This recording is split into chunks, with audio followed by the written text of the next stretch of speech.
뭐 책은 오늘 준비를 하셨으면 했는데 아마 상황이 안 돼서 뭐 못하신 분들도 있고 그럴 거예요. 근데 오늘 배울 거는 그렇게 막 아예 새로운 건 아니라서 여러분들이 그냥 옛날에 알고 있는 거 가지고도 따라갈 수는 있을 텐데 다음 시간부터는 그래도 책을 들고 있어야 되지 않을까 하는 생각이 강하게 들거든요. 뭐 나는 필요 없다, 혼자 할 수 있다 하면은 뭐 나름대로 의미가 있는 거죠.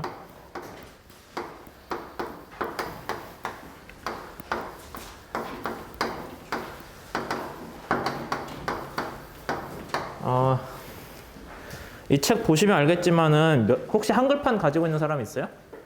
한글판 사신 분? 네, 어차피 책 내용은 같을 거예요. 12판이면은 아닌가? 9판은 조금 뭐 다를 수 있는데 11장으로 시작해요. 한글판도? 책도 안 펴고 있어. 11장이에요? 1장이에요? 1장? 근데 영문판은 11장이거든요. 제 책만 그런 게 아니라 왜냐면 앞에 그럼 1장에서 10장은 어디 갔냐 할 텐데 저번에 얘기했죠. 이 책 원래 앞에는 동력학이라고. 동력학이 1장에서 10장까지예요. 혹시 여러분들이 동력학 수업 이 책으로 들었으면은 그렇게 될 거예요. 하여튼 근데 똑같아요. 10일이나 1이나 이렇게 돼 있고 한글 책에서는 여기 키네마틱 이 책 챕터 이름 뭐라고 돼 있어요? 뭐 입자의 운동력학 그런 식 운동학? 질점.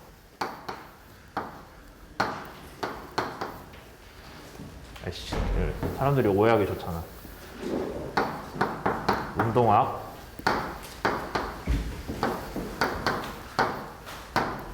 이렇게죠? 그러면 네.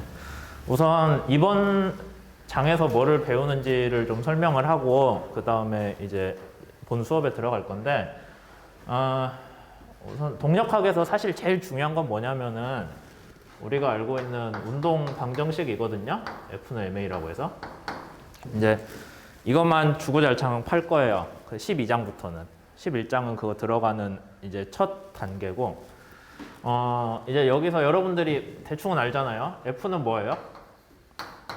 힘. 그 다음에 M은 질량. 이거 무게라고 하면은 안 돼요. 질량이에요. 무게라고 하는 거는 mg라고 해서 중력으로 인해서 내가 얘를 받치고 있는데 들어가는 힘을 무게라고 하는 거고 이렇게 그 다음에 어떤 힘이 주어졌을 때 그 힘에 대해서 결과적으로 가속도가 나오는데 그 힘이랑 가속도 간의 비례 상수를 우리가 질량이라고 정의를 해요. 그러니까 그냥 우리가 생각하기에 질량이 질량 자체로 있는 거 아니냐라고 생각할 수도 있는데 그게 맞기도 한데 그럼 질량을 어떻게 정의했냐라고 했을 때는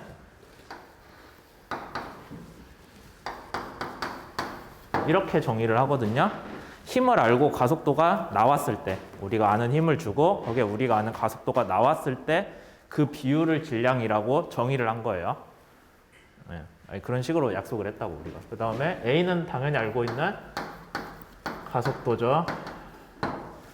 그 다음에 조금 더 수학이나 물리에서 배운 거를 조금 더 얘기를 하자면은 힘은 물리량의 특성이 뭐 스칼라 벡터 기억나요?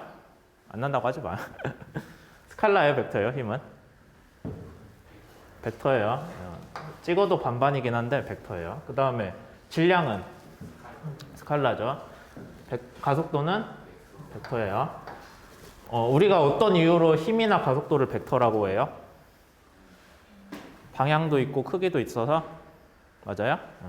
그럼 질량은 방향이 없죠. 네, 그래서 그렇게 되고 우리가 여기 이제 동력학에서 배우는 거는 단위계 중에서 실제로 쓰는 게 뭐밖에 없나? 질량하고 길이하고 시간 3개만 쓰거든요. 네, 근데 사실 근데 이 셋 중에서 벡터로 쓰일만 한 거는 그러니까 벡터랑 연관이 그나마 있는 거는 길이밖에 없어요. 길이 자체는 벡터예요, 스칼라예요? 길이는 스칼라예요. 근데 걔가 어디에서 어디까지의 위치라고 얘기를 할 때 그걸 길이로 재잖아요. 그러니까 그때는 벡터로 쓰는 거예요. 그러니까 그 부분은 좀 헷갈리지 마시고 하여튼 그래서 이제 동력학에서는 얘를 주로 배울 거예요. 힘, 질량, 가속도 3개만 알고 있으면 돼요. 뭐 진짜 그것만 알고 끝났다고 하지 말고 걔가 제일 중요한데 근데 이번 장은 운동학이라는 걸 먼저 할 거예요. 운동학은 뭐냐면은 힘하고 질량은 나중에 배우고 우리가 가속도만 가지고 생각을 해보자라는 거예요. 가속도만 가지고 먼저 얘기를 하자는 거예요. 거기에 대해서 좀 더 상세히 설명을 할 거고 이제 12장은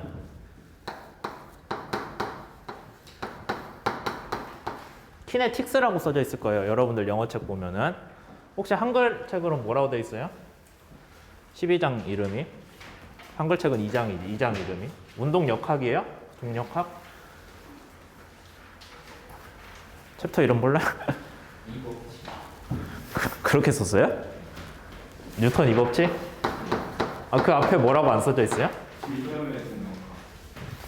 그럼 얘는 동력학이지. 이법칙이 아니라. 대개는 앞에 운동역학이라고 따로 쓰긴 하거든요. 왜냐하면 한글로 했을 때 그럼 동력학이란 말을 우리 수업 이름 자체가 동력학이잖아요. 뭐라고 써요? 다이나믹스잖아요. 뭐 사실 둘이 별 차이는 없어요. 저도 이 차이를 얘기를 하기는 게 모르겠어요. 근데 일반적으로 다이나믹스라고 하면 좀 더 큰 전체적인 그런 관점에서 보는 동력학이고 키네틱스라고 하면 조금 우리가 이제 문제 풀 때 그런 좀 뭔가 한정된 분야의 뭐 그런 느낌이기는 한데 그래서 한글로 쓸 때는 동력학이라고 얘를 잘 안 쓰고 운동역학이라고 쓰기도 하거든요. 다이나믹스 동력학이랑 좀 구분을 하려고 뭐 그런 것들이 있습니다. 그럼 동력학은 뭐를 다루냐라고 하면 이때는 힘이랑 질량이랑 가속도를 다 다뤄요. 근데 될 거야? 네.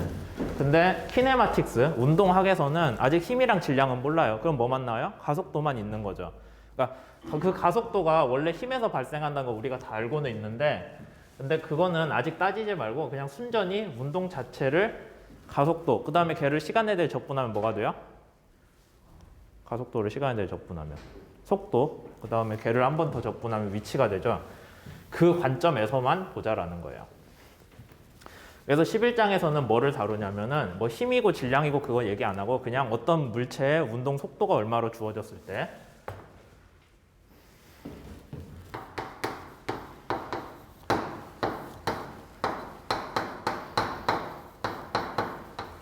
어떤 속도가 주어졌을 때 걔를 시간에 대해 미분하면은 가속도, 일로 가면은 속도, 그 다음에 같은 방식으로 한 번 더 갈 수 있죠. 위치. 이것만 다룰 거예요. 11장에서는. 이해되시죠? 여기까지. 이제 그러면 실제로 우리가 운동을 해석을 할 때는 어떤 힘이 어떤 질량체에 가해졌을 때 가속도가 나온다를 해야 되는데 그건 12장에서 배울 거고 우선은 주로 뭐 이걸로 나타나면 그때 이걸 구하라거나 아니면 이게 주어졌을 때 얘를 구하라거나 뭐 그런 식으로만 할 거예요. 그러니까 수학 때 배운 미분 적분만 제대로 할 수 있으면은 뭐 복잡한 거 하지도 않아요. 그냥 일반적으로 알고 있는 선에서만 미분 적분을 하시면은 되는 거다라고 아시면 되고 이제 그게 우리가 이번 장에서 배울 운동학이라는 거고요. 파티클이라고 써 있는데 거기 한글 책에서는 질점이라고 한다고 하잖아요. 뭐가 있나? 네. 질점이라는 말이 여러분들이 아마 처음 듣는 말일 텐데 뭐 이미 들어봤을 수도 있고 그냥 파티클이라는 영어 단어만 놓고 보면 얘는 뭐예요? 한글말로? 한글말이 아니죠. 한국말로 입자잖아요. 입자. 파티클이. 입자라고 하면은 뭔가 되게 작은 거는 알겠죠. 입자라고 하면 작은 거잖아. 잘 자라고. 그 다음에 뭐 실제로는 무게도 가볍죠. 입자라고 하면 대개는 그렇게 생각할 수 있는데 여기 동력학에서 얘기하는 파티클이라는 거는 입자가 우리가 생각하기에 질량도 작고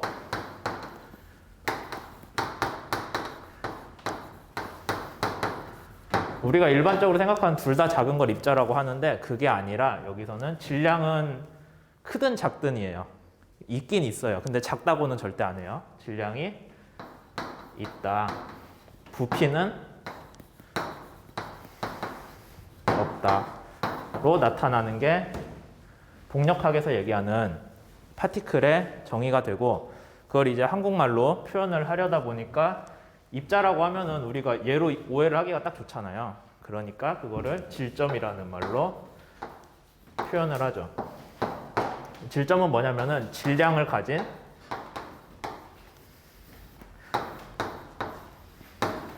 점이라는 뜻이에요. 근데 점이라고 하면은 우리가 수학적인 정의를 어떻게 알아요? 길이 있어요? 점에 대해서? 길이 없고 뭐 면적도 없고 부피도 없고 그냥 하나의 위치로만 나타나는 게 점이잖아요. 그러니까 여기서 얘기하는 질점이란 말도 하나의 점의 질량이 모여 있는 거예요. 그러면은 하나의 점의 질량이 모여 있는 거랑 뭐 실제 우리 세상에서 나타나고 있는 뭐 그런 거를 비교를 하자면은 어떤 물체가 질량도 있고 부피도 있어요. 뭐 이렇게 생겼겠죠? 어떤 덩어리 모양으로. 그 다음에 질점이라고 하면은 하나의 점에 질량이 다 모여 있는 거예요. 뭐가 더 현실적이에요? 얘보다는 얘잖아요. 그렇잖아. 이게 있을 수는 없잖아요. 부피가 없는데 질량이 어떻게 있어. 근데 왜 이것부터 지금 얘기를 하고 있냐면은 얘는 우리가 운동을 두 가지를 고려를 해줘야 돼요. 하나는 지가 직선으로 운동하는 거. 이거 영어로는 트랜슬레이션이라고 쓰고 한글로는 뭐라고 써요? 안 들어왔어요? 경진 운동이라고 쓰거든요. 근데 아마 그 고등학교 물리나 아니면 대학교 1학년 물리에서는 여기까지는 배웠을 거예요. 안 배웠어요? 뭐 다 안 배웠다는 표정을 하고 있어. 2학년 수업 들은 거 맞죠, 제가? 1학년인데 뭐 여러분들이 유별나게 뛰어나서 지금 2학년 월반을 했다고는 아니잖아. 하여튼 이런 게 있어요. 근데 이제 우리 동력학에서는 뭘 추가로 배우냐면은 이런 물체가 회전을 하는 것도 배울 거거든요.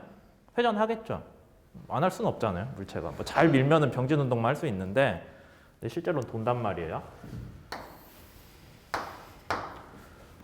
밑에다 씁시다.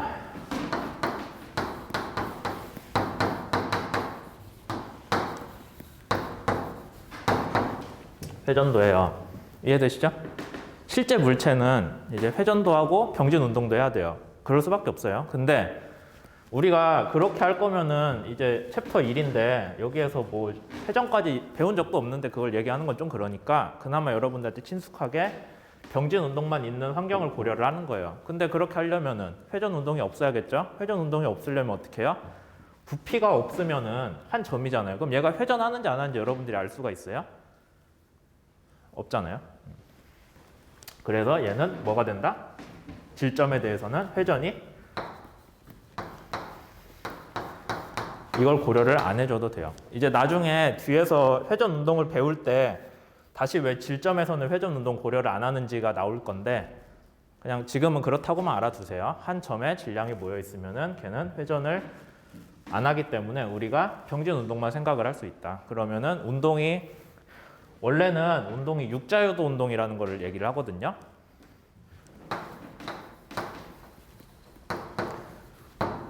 실제 우리 운동하는 데는 몇 차원이에요? 3차원이잖아요. 3차원이잖아, 지금 이 공간이. 그러면은 좌표 축이 3개밖에 안 나오기 때문에 여러분들이 생각하기에 운동은 3방향으로만 하는 거 아닌가 싶어요. 뭐 앞뒤로 움직이고 좌우로 움직이고 위아래로 움직이고. 근데 실제로는 어떤 운동이 더 들어가요? 회전 운동이 있는 거예요. 그러니까 앞뒤로 움직이는 것도 있는데 앞뒤로 있는 축을 가리켰을 때 그 축을 중심으로 회전도 할 수 있죠. 그 다음에 똑같이 옆에도 회전을 하고 위에서도 회전을 해요. 그래서 병진 3개랑 회전 3개를 더해서 원래는 육자유도 운동이란 말을 해주는데 지금 우리는 질점을 다루고 있으니 파티클을 다루고 있으니 얘는 없고 이것만 설명을 하겠다라는 게 이번 챕터에서 하는 얘기예요. 근데 얘에 대해서 뭐만 또 얘기를 하겠다고요? 운동학 관점에서 접근을 하니까 질량이랑 가속도는 생각을 안 하겠다. 지금 말이 좀 이상하죠. 아니 질점이라고 해서 질량이 모여 있는 건데 뭐 거기에 대해서 가속도만 생각한다는 게 질량을 생각 안 한다는 게 뭔 소리야라고 싶을 수도 있는데 그냥 질량이 얼마인지에 상관없이 주어지는 문제를 푼다라고 이해를 하시면 돼요. 그러니까 우리가 문제 풀 때 키네마틱스 문제에서는 뭐 질량 3kg짜리 질점이 있다 그런 얘기 안 해도 돼요. 어차피 문제 푸는데 질량이 안 들어가는 거죠. 이해됐어요? 여기까지. 그러면 잠깐 잘랐다가 가야겠다. 15분이 됐으니까.